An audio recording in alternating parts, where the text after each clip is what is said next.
લક્ષ્ય ન્યૂઝ, એક નજર, એક લક્ષ્ય. કલોલ નગરપાલિકા દ્વારા ગેરકાયદેસર દબાણ પર ફરી મોટી કાર્યવાહી. કલોલના કલ્યાણપુરા ઓવરબ્રિજથી સિંદબાદ સુધીની રોડ પહોળો કરવાનો હોવાથી નગરપાલિકા દ્વારા આ વિસ્તારમાં આવેલા દબાણો દૂર કરવાનું અભિયાન શરૂ કરવામાં આવ્યું છે. કલોલ નગરપાલિકા દ્વારા એક સપ્તાહથી પાકા તેમજ કાચા દબાણો દૂર કરી કરોડોની જમીન ખુલ્લી કરવામાં આવી હતી.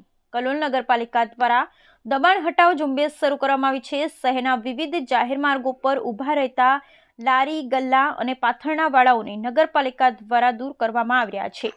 દબાણો હટાવી રોડ રસ્તા ખુલ્લા કરવામાં આવ્યા છે. ત્યારબાદ નગરપાલિકા દ્વારા કલ્યાણપુરા ઓવરબ્રિજથી લઈ અને સિંદબાદ હોટલ સુધીનો માર્ગ પહોળો કરવાનો હોવાથી માર્ગ અને મકાન વિભાગ તથા નગરપાલિકા દ્વારા આ વિસ્તારમાં દબાણો દૂર કરવાની કાર્યવાહી હાથ ધરવામાં આવી છે.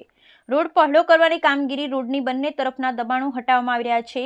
દબાણ હટાવો કામગીરીમાં કલોલ નગરપાલિકાના ચીફ ઓફિસર નીતિન બોડાત, કલોલ નગરપાલિકા કર્મચારી તેમજ કલોલ શહેર પોલીસના જવાનો ઉપસ્થિત રહ્યા હતા. બ્યુરો રિપોર્ટ સંજય નાયક, કલોલ. કલોલ નગરપાલિકા દ્વારા દબાણ ઝુંબેશ હાલમાં ચાલુ કરેલું છે, જેમાં કાલે સ્વાદ હોટલનો શેડ અને ગાડી અને જે સર્વિસ રોડ બંધ હતો એ ખુલ્લો કરાવેલ છે.